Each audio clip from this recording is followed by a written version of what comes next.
What's going on, everyone? I'm Paul from Low to High Podcast, and in this week's episode, I interview the number one player in all of college lacrosse, Michael Sowers.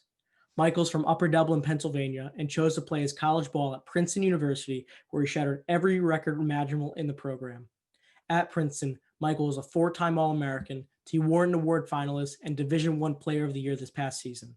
Due to the COVID-19 pandemic, Michael's historic senior season was cut short.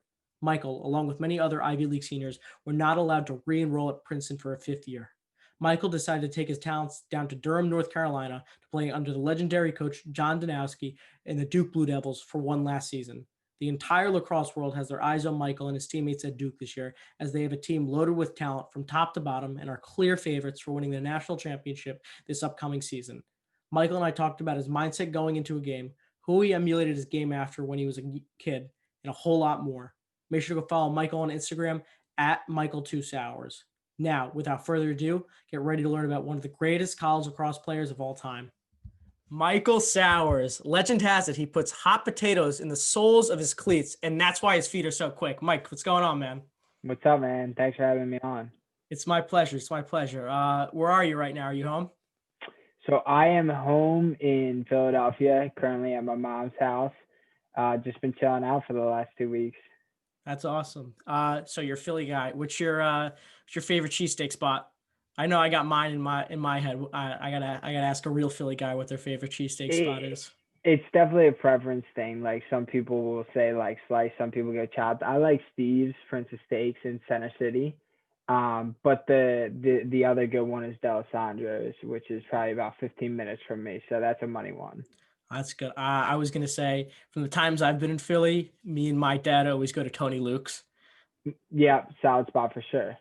That's a great. I mean, they have really greasy cheesesteaks, but it's always hits the spot. I always take down two when I go there. I've heard John's roast pork is like the best one to go to in Philly. That's like no one really knows about a lot. But like either Delisandro's or John's roast pork are like the two top ones. For sure. I've never had John's roast pork, although it's like legendary.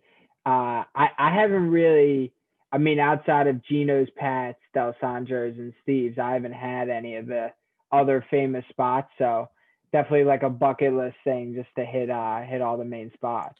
For sure. Are you a Whiz Wit or a Provolone? Yeah, whiz wit for sure. Okay. Okay. I like that. I like that. So since it's Christmas in a couple of days, what are some of your favorite Christmas movies that you like to watch around the holidays?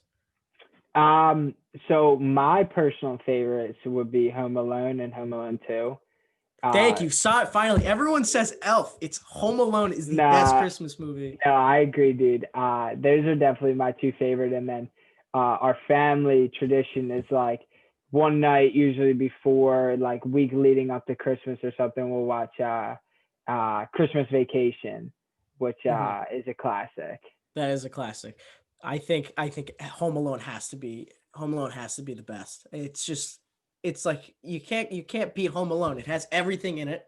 Has great Yeah, actors, has a great plot, and like I know Elf's a great movie, but like Home Alone just hilarious. I agree, dude. Me and my brother were actually watching it the other day. I think it's the best too.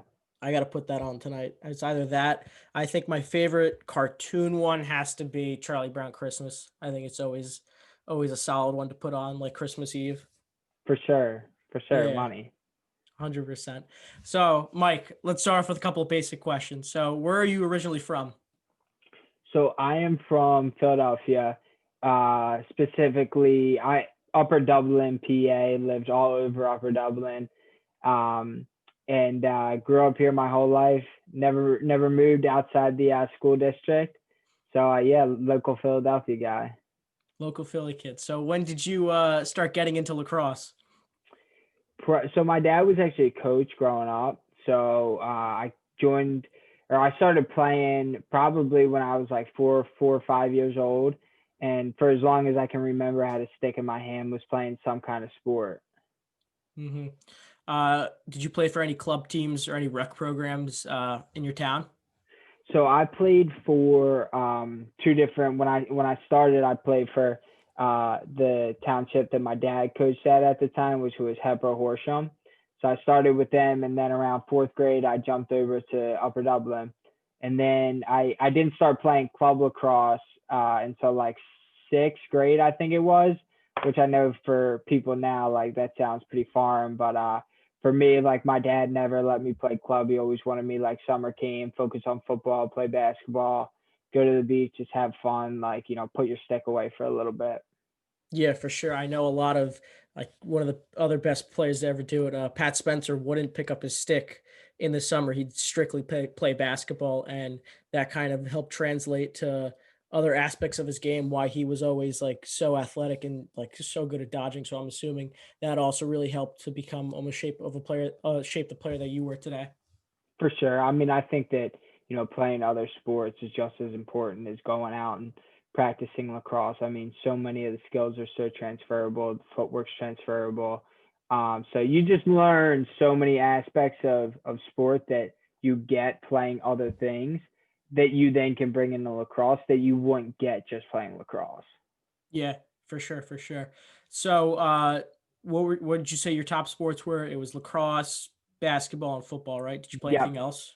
Yep, nah, just those three. I mean, early on, I played baseball a little bit, swam a little bit, although I'm a terrible swimmer, and played soccer early on in like kindergarten. But then, other than that, just went the football route.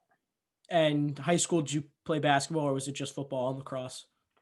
I played basketball actually for our church league, which yeah, I played throughout middle school, and then just in terms of lifting and getting ready for lacrosse, like became a little bit too much that I wasn't able to really fully commit to it. So I ended up playing for the church league, and we had a blast and stayed Philadelphia champs senior year, Let's state go. Final Four. So yeah, we were showing out for sure. That's awesome. So, when you were growing up, who were some of your favorite athletes? Could be in the sport of lacrosse or some guys like that you watched on the professional level. Professional level. Who do you think that would be for you? Favorite athletes, I mean, Kobe was always one. I always loved Kobe, Philly guy, Lower Marion High School. And I also loved him because, like, he's an insane athlete, but he's not like LeBron. He dominated through his skill and his will. And I thought that that was always awesome. And then the other one was Mike Vick. Watching him first for the Falcons, just literally get the ball and just run some of the things that he would do on the field, like you just didn't see that. And then when he came to the Eagles, after he got out of jail, he just kind of, reinvented his game and just was a different person, and the way he represented himself in the city, and the way he played, like, he was just like the man. I was like, that guy's awesome. Yeah, 100%. Did you in football, did you play like wide receiver, running back, or cornerback? So I actually played quarterback growing up, quarterback from third through seventh grade. And then similar thing with basketball, like summer commitments start coming around. And just with me playing lacrosse over the summer by that point, I wasn't really able to commit to it fully. So I ended up moving to wide receiver and cornerback, and, had a great time, loved football so much. So it was a blast, and then played all 4 years in high school. And every fall comes around and I still miss it for sure. Yeah, it's what a lot of lacrosse, because lacrosse and football are so alike in so many different ways that a lot of great football, a lot of great lacrosse players and a lot of great football players both played both sports. And I feel like everyone that I've spoken to who also played football always says like they always miss that feeling, like that fall feeling, especially like when it comes late August and you're getting like if it's like the time when you were getting ready for double two a days. Like I missed my two a days this year because of COVID, but like I like remember that feeling of like getting up early in the morning and Hmm. going like meeting all your friends for more like morning meetings and like that stuff that like you really do miss. For sure, for sure. No, I mean, there's nothing better than that stuff. And sorry to hear you didn't get the senior season, because I mean, for me, those were some of my best memories. Where playing with your best friends that you grew up with on Friday nights. Going through summer, playing into the winter, playing games in December where it's like 15 degrees out. You know, practicing on Thanksgiving. Like those are some of the best memories. Yeah, stuff you're never gonna forget, especially like Thanksgiving football with your friends is always like a big For like that a sure. lot of people didn't get to do, but Thanksgiving football is always like a huge staple for kids that you played with, especially if your season ended earlier, like if you ended in November, then you get that like one last hurrah with your teammates. Yep, spot on. So, where did you play in high school? I went to Upper Dublin High School, local public school, which was great for me. Awesome experience. We had a great core group of guys that all played football and lacrosse. Um, so we kind of all went in together, and as freshmen, I think we had on our team like 7 freshmen of the 10 starters start, um, which was awesome. And then we kind of went through the ranks together. And then similar thing in football, we had a lot of us started as sophomores. I think we had 6 starters on the defensive side of the ball who were sophomores. So the same core group of lacrosse guys played both sports. So when you're playing with your best friends, and playing for your town, it was just an awesome experience. Yeah, 100%. And to follow that, where do you play currently? I am currently at Duke University playing Awesome. playing for my grad year. Awesome.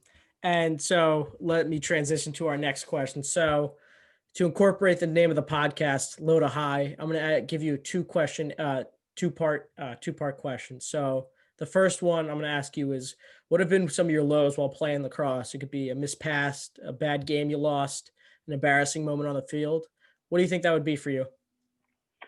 Low moment for me in lacrosse would probably be.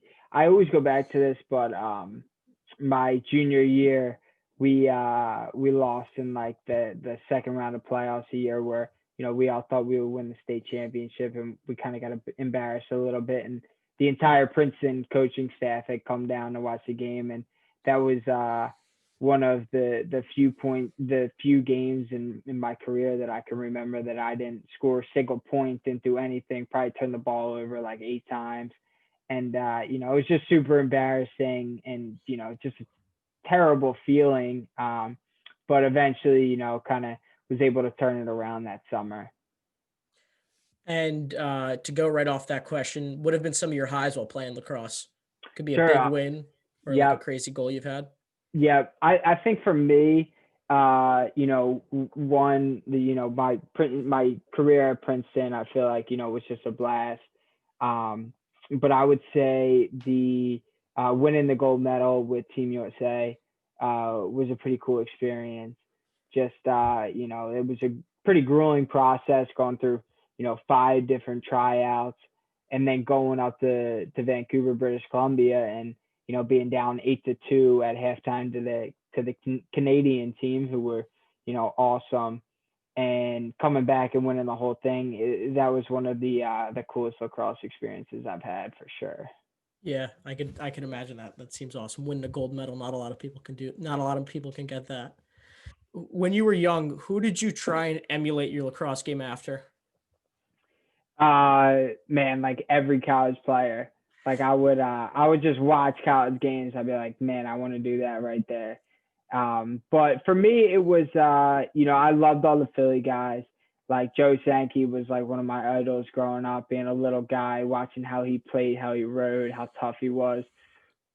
Jordan Wolf with his speed, his jump shot, his one cut ability. It's like, man, I want to do that too. And then, as I got older, watching guys like Rob Pennell and what he would do with the question mark, and just how strong he was at the island.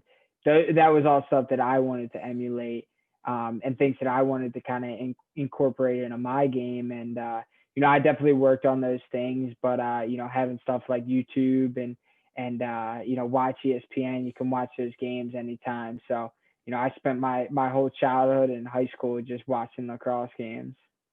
Were you a big guy? Like if you had a computer on you in middle school or high school, like first thing you would do is like if you were like doing a group project and like you got your hands on a computer, who was like the first highlight tape put a name that you put in and start watching their highlight tape?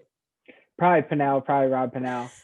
He's got like 4 or 5 different little segments on YouTube that I used to just like watch religiously. One from his senior year, I think it was 2013 highlights. Yeah. The year they lost to Duke in the semis. That I mean I could tell you the sequence of that entire film. Yeah, that's a big thing that a lot of which is really awesome that like a lot of lacrosse community that we've all had that experience with if you were a big lacrosse fanatic, we've all had that experience of like, you're in class and you just like you're so eager to go out to practice or just play lacrosse that you just start watching stuff like if you're in the middle of social studies class, like just like putting on one like you remember one name in your like that like a crazy highlight tape. I remember mine and me and my friends would watch Chris Walker, who plays at Georgetown. Hmm. He has like a 200,000 view highlight tip that we always used to put on during like during lunch, and we'd always like make That's sound awesome. effects. We used to make sound effects in the back. So I like that's awesome to see that that still like that happened way before like I was I was in high school and like that people were still watching highlight tapes like when you were in high school as well. For sure, for sure. So during your summer ball days, going into like junior year, senior year of high school, what was your recruiting process like, and why'd you end up choosing Princeton? So back when I was getting recruited, it was 2013, I guess it was, and the summer of 2013, and colleges were recruiting when guys were freshmen, which was crazy for me. I remember showing up to fall tournament my freshman year, and like seeing these coaches on the sideline and being like, "This is crazy!" Like there's Coach Petramala and Coach Tierney at Denver, you know. So kind of fast forward throughout that fall and throughout that summer, like I definitely heard from a good amount of schools, but didn't receive a ton of interest from spots, mainly down to Princeton and Georgetown. And then I ended up picking Princeton for the academics, the storied lacrosse program, but also the fact that it's only like 40 minutes from my house, so gave my family the opportunity to come up to every game, watch me. I was able to shoot home on the weekend. So that definitely was huge throughout my career, like just being able to have them with me the entire time. Yeah, you're for sure. Like a lot of, if you were to like go to a school that wasn't so close, like if you're living up in Massachusetts and you go down to like, and you're going to school in Duke, it's tough for like, if you want family members to come see your game, they can't really come that often. So that's cool For that you sure. had like, that you had that hub right near you, that you got your friend, like even your friends and your family to come watch your games. And it was only 30-40 minute ride from where you were. Yeah, no, it was awesome. So, going into your end of your senior year of high school, you get named to go to the Under Armour All American games, but you didn't play. So because you were, you had uh, wanted to go play for the U19 team for Team USA. What was that experience like? It was awesome. It was awesome. Um, that was one of the coolest lacrosse experiences I've had, just because, like I said, it was such like a grueling process trying out the summer going into my senior year, that fall, my senior fall, my senior winter. We had a summer tryout as well right before the games, and then we shipped out to the University of Washington for 6 days before driving up to Vancouver. And it was just a really long process. And for me as a high school guy, it was a really eye opening experience, just because, for me, for the longest time, lacrosse was always just show up on game day and play, and like whatever happens, happens. And that experience taught me so much about the game and about myself, where, it's so much more than that. It's about, putting in the work Monday through Friday to let the results on Saturday take care of themselves. And also just, something as small as like everybody being uniformed, going to breakfast and making sure you're in your room at the right time, being at a team meeting 5 minutes early, showing up and taking an ice bath with the trainers.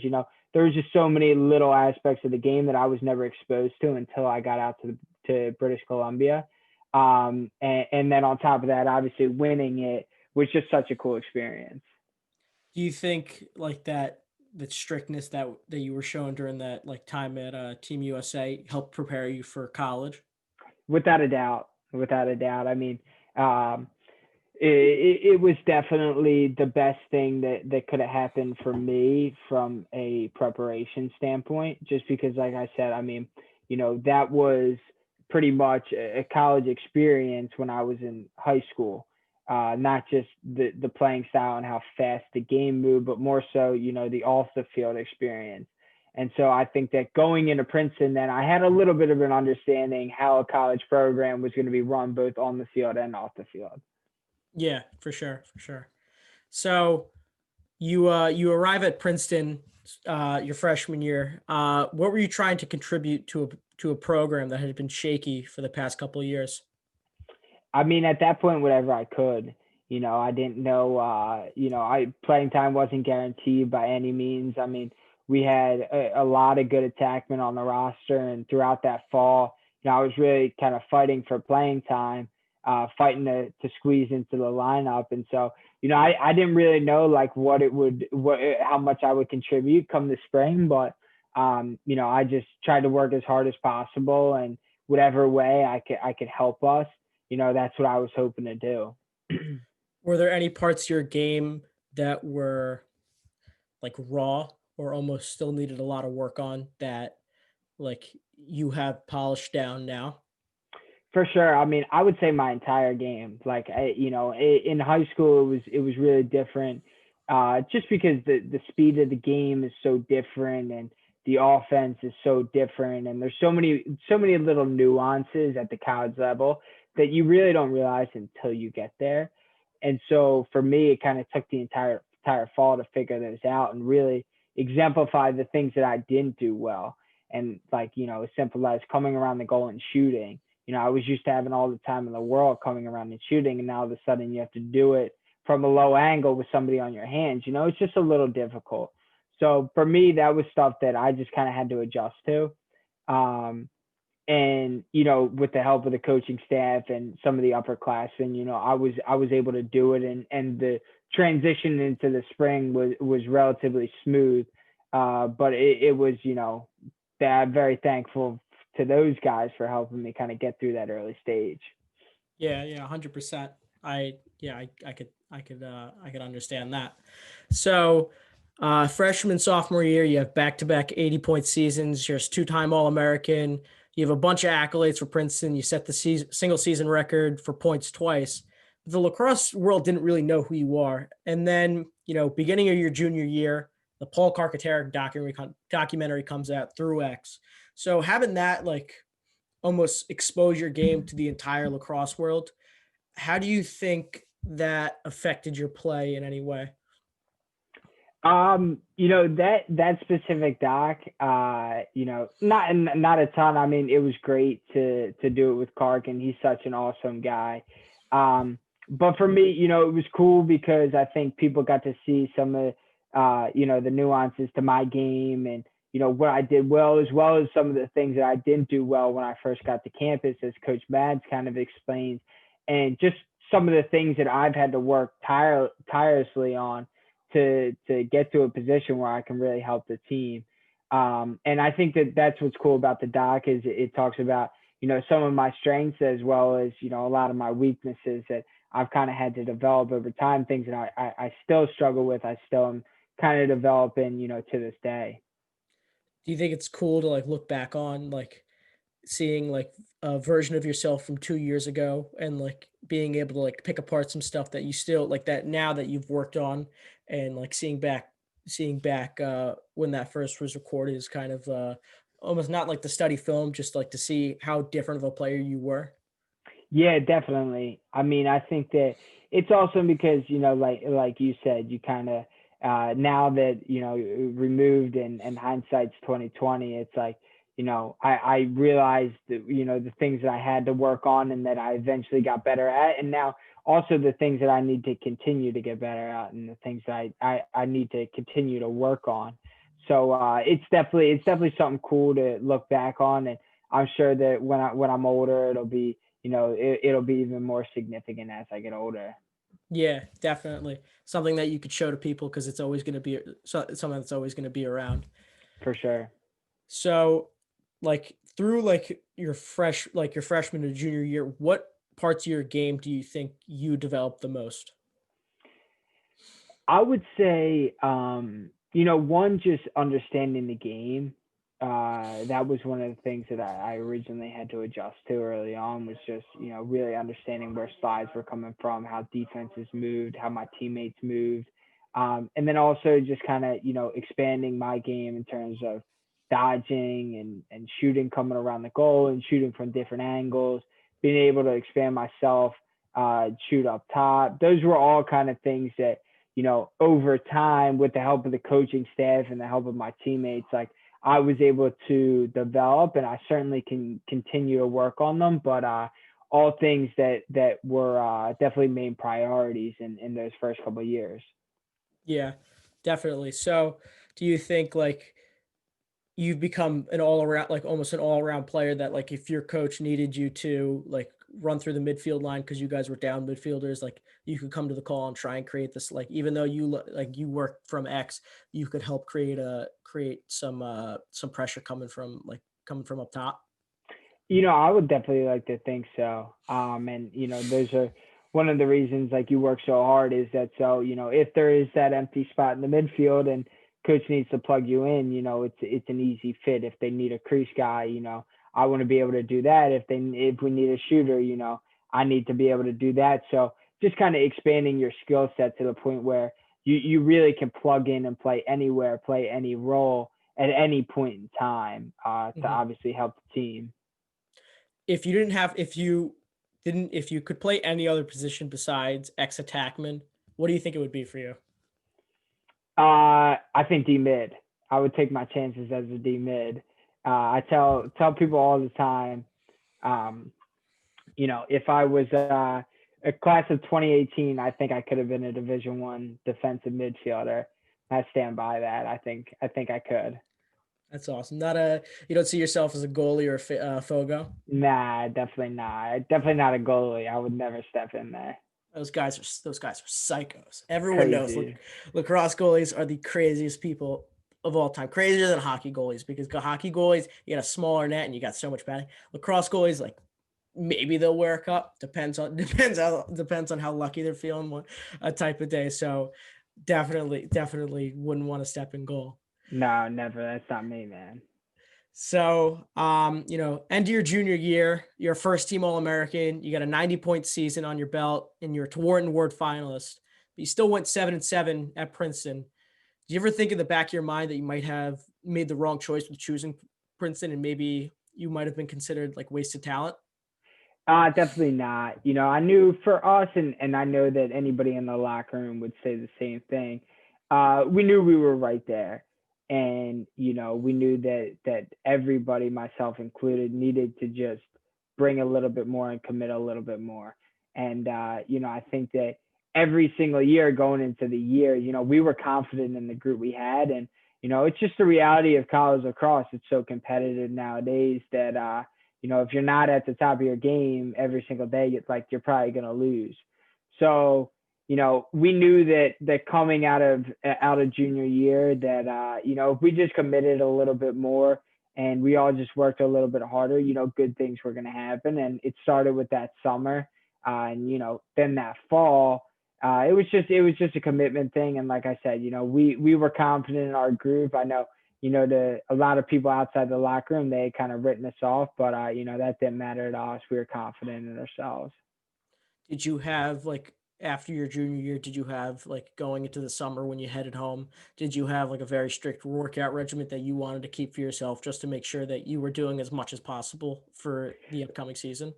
For sure. I mean, being back in Philly, I kind of get back on my routine, get to work with some of my trainers, live with some of the local guys, shoot with some of the local guys, which is great.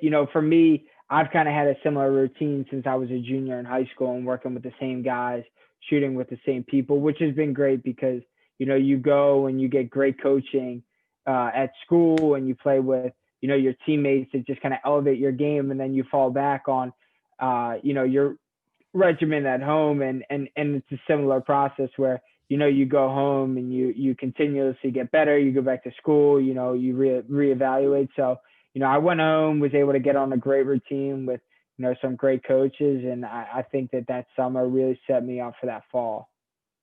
For sure. So going forward to beginning of 2020, beginning of 2020 season starts, everyone knows who Michael Sowers is, but nobody knows who Princeton is. You have a huge chip on your shoulder. You're trying to prove to the world that, Princeton's the real deal. So what's like going through you and your teammates' minds before your first game? For us, it was kind of, it's funny. Like for us, I think it was like we're not really trying to prove anything here.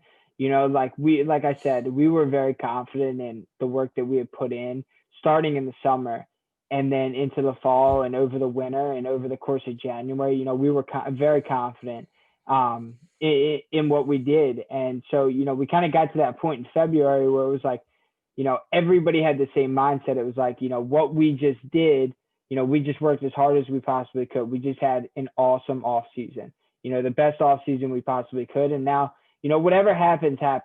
If we go 0-5 here, then we'll figure it out later because we know that work will eventually pay off somewhere, and if we go 5-0, same thing. We're not necessarily worried about the results as much as we are just continuing to get better. And I think that, that mindset that 1 week at a time, we're just going to continue to get better, really helped us because, it was just, okay, Monmouth is first. We're going to focus on Monmouth. Then we turn around and play Colgate on a Tuesday. We got to take care of them. And then we got UVA on Saturday. We'll deal with that after Colgate, And so I think that just one game at a time mentality on top of, we're going to get better every single day. It just really propelled us into that season. See, that's really interesting that you told me because I would have never thought that. I thought like before I spoke to you that you were solely determined to completely dominate college lacrosse, like you and your teammates, Princeton, like especially with Princeton going on the run that they did, that all you guys wanted to do was domination. Like now hearing that's really interesting on how, success is really like success works in all ways, just going one at a time, just it's about making progress. Maybe progress isn't always in the win column, but progress, just shows within like you and your teammates practicing every single day. So that's really interesting that you bring that up. Yeah, for sure. So first 2 games that you play, complete blowouts. And did you realize during your Colgate game that you ended up with 16 points? Not really.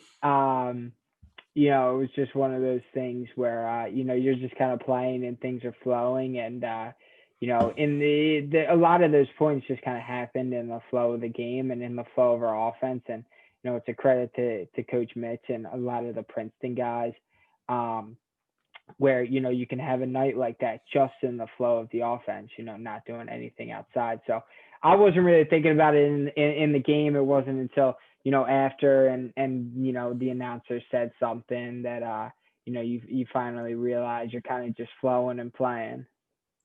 What about when I think the clip that took the world by storm was when you I don't know what to call it, but you had like you juked him like 15, like the defender behind the cage 3 times, and you just threw an easy skip pass right down the middle to Phil Robertson. Did you realize that was going to be a super nice play, like when you saw it on film? Not really. Like I said, it's one of those things like, when you're playing in the moment, it's just like you're kind of reacting, you're kind of flowing. And, we had, once again, like credit to our offense. I had gotten like, 4 or 5 shorties in a row on consecutive possessions. And, that's all credit to Coach Mitch and what we were doing offensively to kind of create those matchups. And so I think the clock was kind of winding down, and then, I'm just dodging and reacting at that point. And then, I think it was Phil Roberts, Jake Stevens made a great cut and finished the ball. So, it wasn't until, all my friends from home and my grandpops like sending me a clip like 8 times, so it was cool. It was cool. That's awesome. So week after Colgate, you're headed down to Virginia, the defending champs, #1 team in the country, and you're headed into their house. You're going to have the #1 defender in the country, Jared Connors, is going to be guarding you. And the second you take a step, they're going to be sliding like there's no tomorrow. So how did you approach that game, knowing all this stuff in your head? And how did your game plan that your coaches set up help you win that game? For one, we had a great game plan, and that was on the offensive and defensive side of the ball. And that was a, huge credit to the coaching staff for preparing us the way they did. But for me personally, it's a similar thing. I wasn't too worried about any individual matchup. I always feel like in a lacrosse game, just in the flow of an offense and how we ran our offense, I was only dodging the guy that originally covers me like twice, three times a game, and so for me, it's really just playing. It's just going out and playing. I'm not going to overthink my matchup, overthink, their slide package or anything that they're doing. Cause like at the end of the day, it's just a cross, it's 6-on-6. They slide, there's an open guy. If they bring the two, then there's a different open guy. And if they don't slide at all, then, I'm probably going to end up shooting the ball. So I just try and think about the game in very simple terms. And, I don't get too worried about my individual matchup because, like I said, in the flow of a game, you're only dodging your guy 2-3 times a game. At most, you're going 4 or 5 times. And even then, it's still just a basic game of playing 6-on-6. So, it was a great game plan overall, and we were lucky to execute it for sure. Yeah, 100%. So after you guys upset Virginia, what was the post-game locker room song after the win? So we were down at UVA, so that was a long bus ride back. But it was cool once we got back to campus. It was like 11:30 at night, 12 o'clock at night, and unfortunately in the Ivy League, you can only travel 32. So we had about 10 to 12 guys that didn't travel. And at that point, 12 p.m. you figure that they're in bed or they're out. And all those guys were waiting in the locker room for us. They were waiting on the side of the road when the bus pulled up. So, to see those guys, waiting there for us, that meant everything to the team. And, I know to me individually to see those guys was cooler than the win itself. I think it showed where the program was at and how much guys cared about each other. So that was an awesome experience. Yeah, for sure. Just like having that, knowing that you have that support back home when you get back to Princeton, just knowing that Yeah, your boys are there. for sure. So, next 2 weeks you stay undefeated. You end up being the number 3 team in the country. How did you feel after like 4 years of turmoil, and then things finally started to click for you and your team? It was kind of like, all right, like we're finally here. You know what I mean? And like I said, I knew that kind of going into the season that, we were going to have a good season, whether we got off to a good start or we didn't, just based on the work that we put in and the buy-in that we had from the group, it was just different. And I knew that at some point the success would come around throughout my 4 years. But at that point, it was a great feeling. But it was, all right, let's turn the page. We just beat Rutgers, beat Hot the week before. Well, Penn's the next one. That's all we're focused on. And so, I remember going to film that Monday and then going out and getting extra shots after with the entire offense. And then Tuesday practicing, doing a light practice, kind of like walkthrough-ish, and then getting prepared for Wednesday's practice, which was going to be a little bit more intense. We were watching some film, and then obviously that's when everything got shut down. Yeah. So once everything got shut down and, COVID ended the season, like what was some of your initial thoughts going through your mind, even though like, you try to say take it week by week, day by day, but then like the season just ends as a whole. So like you miss it. Like then you start thinking about the season as a whole. Like what are some of your thoughts going through your mind after that? It was one of those things like it sucked. There's no doubt about it. But I think that there was kind of that shared experience where, every athlete, every lacrosse player across the country is going through a similar thing. We were certainly riding a hot streak, and we were excited about the group we had and the progress we made and what we would have done. There's no doubt about it. And I think that, that's always going to be something that is in the back of our minds. Like, man, if that season plays out, like we really could have done some special things. But at the same time, it's a global pandemic, like there's not much you can do about it. And I think that, when you look and people are losing their lives and their businesses, and you realize that it's much bigger than lacrosse very quickly. And you realize how fortunate you are that the only thing that we lost in the whole thing was our season. And I think that puts it into perspective pretty quickly. Yeah, I think you're 100% right that you have to think of it, at least you're healthy, at least your family's healthy. That's what's got to be the top priority for you and your team, you and your teammates, because you can worry about the season after, worry about everything after happening once everything's going to be all right. Yeah, absolutely. So, May, a lot of schools were letting some of their seniors back for a fifth year, but Princeton and most of the Ivy Leagues doesn't allow you guys to come back. The senior class that you came with and had been through the absolute grinder with, going through tough seasons, playing 4 years together would be dissolved after playing some of the best lacrosse you guys have played in your entire lives. How did it feel being told that this was going to be your last ride with your boys after everything that you just went through? That was difficult too, for sure. That might have been more difficult than the actual season getting canceled. Um, for some of the reasons that I said, but right after the season was canceled, it was like, okay, this sucks, but we're all gonna kind of run it back next year, and people were making plans to make that happen. And we were excited about the opportunity. We knew that it was going to be a huge challenge, but I think everybody was pretty excited about that opportunity. And the school made the decision that we weren't going to be allowed to come back, which was difficult for sure. And it was tough to move on without really being able to close the chapter, especially after you put a lot of hard work into something and kind of pour your heart into it. Like, it was definitely difficult.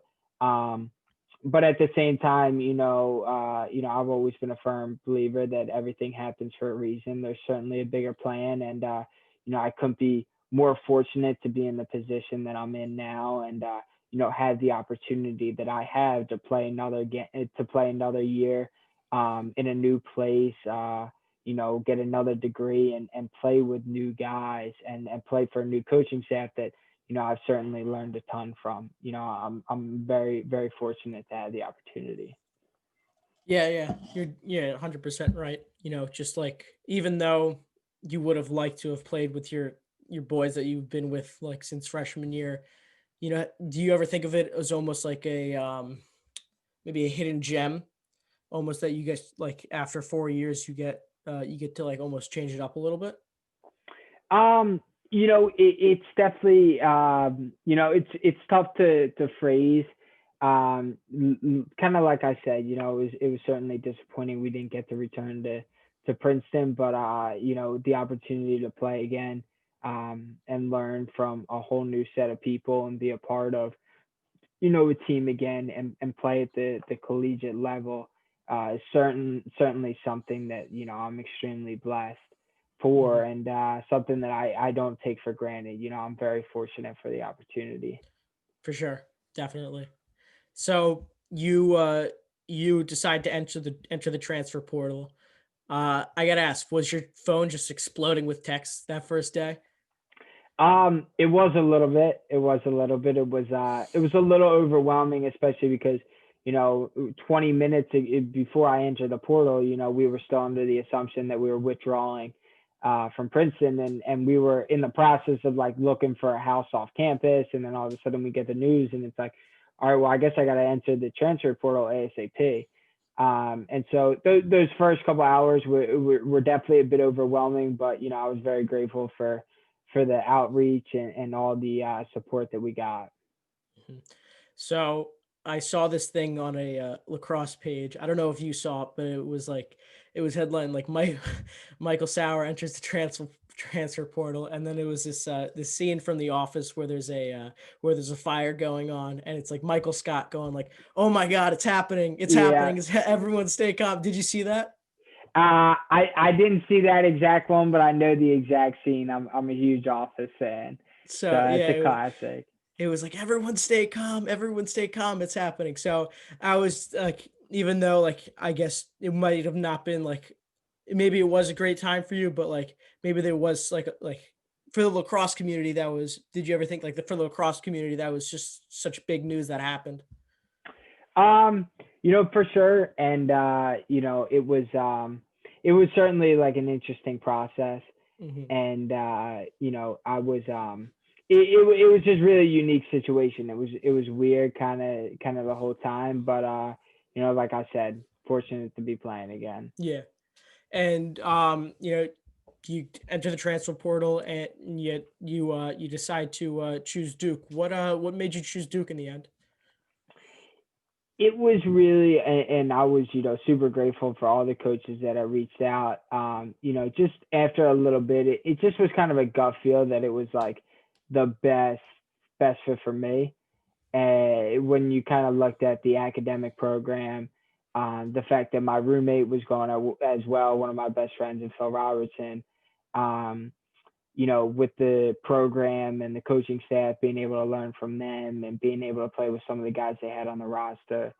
And on top of that, going to a new place, in a new state, those were all the kind of factors that played into the decision. And, after kind of just like really evaluating and talking to different schools, like that just seemed like it made the most sense to me. And after a couple of weeks, I was confident enough that, that was going to be the decision I was going to make, and I was happy with it. And so, after like 3 weeks in the portal, I was able to make the decision. Hmm. For sure. So, heading into August and September, you were going to college, like unfamiliar with you in the middle of a pandemic. Did you ever feel like you were, getting out of your comfort zone a little too much? For sure, I was definitely out of my comfort zone.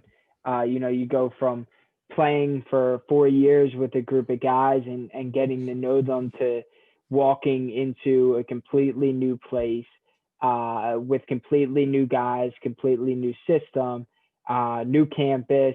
Everything's new, and I think that when you're so used to something, you're kind of like on autopilot. Like I knew exactly at Princeton, it was like I had the same routine every single day, and you really don't think outside of going on the field and in the classroom. And other than that, you're just on autopilot, walking everywhere, Mhm. and your mind's elsewhere, and you're just kind of doing your thing. But in a new environment, like you're always locked in, and there's just so many little details throughout the day that you kind of forget about. Something as simple as like, all right, like how do I even get to the facility? Like at Princeton, we didn't have cars on campus. Now I got to take care of my car, and it's just so many different things that were an adjustment. But it was really thanks to the coaching staff and the guys on the team more so than anything. They kind of made that transition super smooth. Mhm. Definitely. Yeah. I 100% understand that. So, Coach Danowski implemented the Duke Outdoor Lacrosse League. Do you guys pronounce it DOLL or is it DOL? What do you guys say? Uh, I guess the general consensus would be DOLL. Um, but I guess it's like a personal preference thing. Okay, because I don't know like what people were calling. I don't know if like the Duke guys were calling it doll or like it was just known as DOLL or just doll as a whole. So Yeah, I'm just gonna call it DOLL. cool. So you got to play with some guys in a competitive environment with a bunch of guys that love playing the sport that you love. After all the craziness that happened in the past 7 months, what was it like to like find a place where you can separate yourself from everything else going on in the world? It was awesome. It was awesome. It was a sort of normalcy that we haven't gotten since, pre-pandemic days. And so to be out there competing and just playing in games and stuff, it was awesome. Mm-hmm. And it was great to get chemistry with the team and stuff like that. So, it was great. So it's a two-part question. So number one, do you like pizza? So I do. I love pizza. It's probably my favorite food, but since the gluten thing, I haven't really been able to eat it too much. Okay, so we'll go back to the Chipotle. So you like Chipotle. So I'll say so as an ex-attackman, you're usually like the head of the offense. So that would consider like being the tortilla of the entire offense. So who do you think like while playing these first couple weeks at Duke with have been like some great additions to you? You know, like who's your rice, who's the meat, who's the chicken, who's the queso? Who do you think that would be for you? I know it's a weird question, but I thought it would be good. Yeah, for sure. I'll stay away from comparing any of the guys to the food, just in case people get their feelings hurt. But it was no, it's definitely been great playing with a lot of those guys like Dyson Williams, Joe Robertson, playing with Phil again, Brennan O'Neill, and then the midfielders as well, and then some of the other tackmen and Cam Muley and JP. It was a blast playing with them in the fall and really being able to develop chemistry both on and off the field. And I think that entire fall season is just going to benefit us down the line come the spring. And do you think that built-in chemistry with you and Phil from Princeton is definitely going to help in the long run? For sure. I mean, me and Phil have been playing together since middle school, and so we're at a point now where he kind of knows. I know where he's going to be before he even moves. So that's just always something comforting just to know. When he's on the field, I can kind of just throw it in there, and he's going to find his way to get it and put it in the back of the net. Yeah, definitely. Just a guy that you can always count on, especially since you've been playing with him for so long. Yep. Yeah, So, absolutely. so for my last question of today, what are you looking forward to most in your upcoming 2021 season?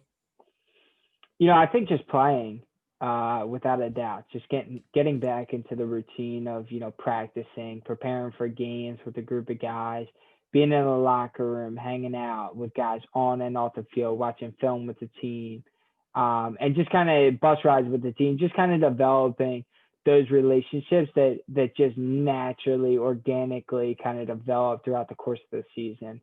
And, I think that, with the pandemic, you certainly realize how fortunate, we were to have that opportunity before. And it certainly won't be something that I take for granted moving forward. Definitely. I think everyone will not take lacrosse granted or any sport for granted after this pandemic's over. For sure. No, I completely agree. Thank you so much, Michael Sowers, for coming on the Low to High podcast. I wish you happy holidays and a good ending to your 2020, and looking forward to watch you playing at Duke in 2021. My man, really appreciate you having me on, and all the same to you. Stay healthy. Have a great senior year, and thanks again, man. Thank you, man. Have a good day. You too.